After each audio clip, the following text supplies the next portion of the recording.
శ్రీమాత్రే నమః. దసరా నవరాత్రుల్లో 7వ రోజు సరస్వతి అమ్మవారిని పూజిస్తాం. ఈ అమ్మవారు ఎలా జన్మించారు, ఏ రాక్షసులను సంహరించారు? శంభు నిశంభులు అనే రాక్షసులు ఉండేవారు. వీరికి బ్రహ్మతో ఒక వరం ఉంటుంది. మగవాడు తాకకుండా పుట్టే అమ్మాయి చేతిలో మాత్రమే వీరికి మరణం సంభవించాలి అని. మరి ఇప్పుడు అమ్మవారు ఎలా జన్మిస్తారు, వీరిని ఎలా సంహరిస్తారు? ఈ విషయాలన్నీ కూడా ఆల్రెడీ ఇంతకు ముందు వీడియోలో డిస్కస్ చేసుకున్నాం. ఆ వీడియో ఇంకా చూడని వాళ్ళు ఉంటే డిస్క్రిప్షన్ లో లింక్ ఉంది, వెంటనే చూసేయండి. అలాగే మన హరియం ఛానల్ ని ఇంకా సబ్స్క్రైబ్ చేసుకునే వాళ్ళు ఉంటే వెంటనే సబ్స్క్రైబ్ చేసుకోండి. మరి ఇప్పుడు ఈ వీడియోలో దసరా నవరాత్రుల్లో 8వ రోజు దుర్గాదేవి అమ్మవారిని పూజిస్తాం. అసలు వేదాలను కూడా తన ఆధీనంలోకి తీసుకున్న రాక్షసుడిని ఈ అమ్మవారు ఎలా సంహరిస్తారు? ఈ రాక్షసుడిని సంహరించడం వలనే దుర్గాదేవి అనే పేరు వచ్చిందట. మరి ఆ కథ ఏంటో ఈ రోజు తెలుసుకుందాం. పూర్వం హిరణ్యాక్షుడి వంశంలో పుట్టిన రురుడు అనే అతనికి ఈ అసురుడు జన్మిస్తాడు. ఈ అసురుడి పేరు ఏంటంటే దుర్గముడు. ఇతడికి ఒక వరం ఉంటుంది. ఆ వరం ఏంటంటే బ్రహ్మకు 1000 సంవత్సరాలు తపస్సు చేసి ఒక వరాన్ని పొందుతాడు. ఆ వరం వేదాలను కూడా తన ఆధీనంలోకి తెచ్చుకునేలా ఉంటది. అసలు సృష్టిని తన కంట్రోల్లో పెట్టుకోవాలంటే దానికి మూలం వేదాలు అని తెలుసుకుని ఈ మూర్ఖుడు అయిన దుర్గముడు ఆ వరాన్ని పొందుతాడు. ఈ వరం వల్ల దేవతలు చాలా ఇబ్బంది పడతారు. దేవతలనే కాదు, మానవులు కూడా చాలా ఇబ్బంది పడతారు. దేవతలకు, బ్రాహ్మణులకు ఇలాంటి మంత్రాలు ఏవీ గుర్తుండవు. ఈ వరం వల్ల ఇంకా వర్షాలు కూడా ఉండవు. అలా 1000 సంవత్సరాలు వర్షాలు లేకుండా అనావృష్టితో చాలా నష్టపోతూ ఉంటారు. ప్రపంచం అంతా చాలా గందరగోళంగా మారిపోయింది. ఈ సిచ్యువేషన్ ని అడ్వాంటేజ్ గా తీసుకొని దుర్గముడు ఈ సృష్టిని తన కంట్రోల్లో తీసుకుని తనే అధిపతిగా ఉండాలి అని చెప్పి అమరావతి మీదకు దాడికి వెళ్తాడు.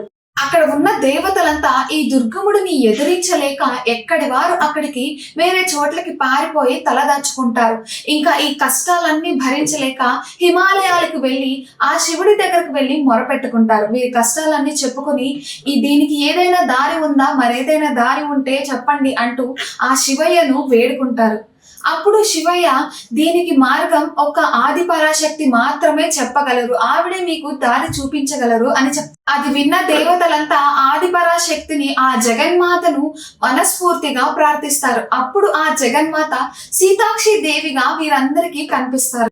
వీరి అందరి ప్రార్థనలు విన్న ఆ అమ్మవారు కరుణతో తన అనంతమైన నయనాలతో వర్షాలను కురిపించి అన్ని ప్రాబ్లమ్స్ ని సాల్వ్ చేస్తారు. ఒక్క వేదాలను తన ఆధీనంలోకి తెచ్చుకోవడం తప్ప. ఇక దీని తర్వాత అందరూ అమ్మవారిని స్తుతిస్తారు. ఇంకా అప్పుడు అమ్మవారు ఆ దుర్గముడితో యుద్ధం చేయటానికి ప్రిపేర్ అవుతారు. ఇలా అమ్మవారు యుద్ధానికి వస్తున్నారు అని తెలుసుకుని దుర్గముడు తన ఆర్మీతో అమ్మవారి దగ్గరికి యుద్ధం కోసం వస్తాడనమాట, హిమాలయాలకి. అది తెలుసుకున్న అమ్మవారు మానవులకు, దేవతలకు ఒక రక్షణ వలయాన్ని ఏర్పరిచి ఆ అమ్మవారు రణరంగంలోకి దిగుతారు.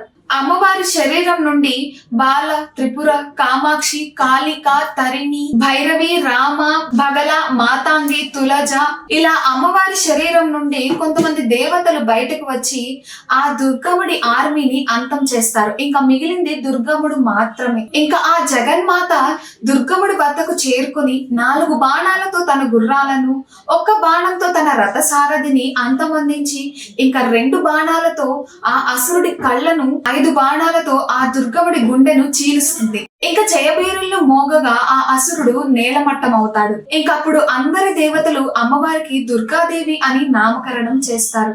రీసెంట్ గా విజయవాడలో ఫ్లడ్స్ వచ్చాయి. అంటే ఆ కృష్ణమ్మ, కనకదుర్గమ్మ యొక్క ముక్కలను అందుకోవడానికి చాలా గట్టిగానే ప్రయత్నించింది. కానీ ఆ కనకదుర్గమ్మ అమ్మవారిని మనం అందరం నమ్ముకున్నాము కాబట్టి ఆ అమ్మవారు ఆ దుర్గమ్మల నుంచి, ఆ ఆపదల నుంచి మనల్ని కాపాడారు. అలాగే ఈ దసరా నవరాత్రుల్లో కూడా ఆ అమ్మవారిని అదే విధంగా పూజించి మనకు ఎలాంటి ఆపదలను కూడా మన దరికి చేరకూడదని, అలాగే ఆ అమ్మవారి కరుణ కటాక్షులకు పాత్రలవుదాం. మరి నెక్స్ట్ వీడియోలో దసరా అంటేనే మనకు గుర్తొచ్చేది మహిషాసుర మర్దిని. అలాంటి మహిషాసుర మర్దిని దేవి యొక్క కథ ఏమిటి, ఆమె ఏ రాక్షసులను సంహరించారు, ఎలా జరిగింది, ఈ విషయాలన్నీ కూడా నెక్స్ట్ వీడియోలో తెలుసుకుందాం. అంతవరకు మన హరియం ఛానల్ ని సబ్స్క్రైబ్ చేసుకోండి. అలాగే పైన కనిపిస్తున్న బెల్ ఐకాన్ ని క్లిక్ చేసేయండి. మేము వీడియో పెట్టిన వెంటనే మీకు నోటిఫికేషన్ వచ్చేస్తుంది. హీం శ్రీం శ్రీమాత్రే నమః.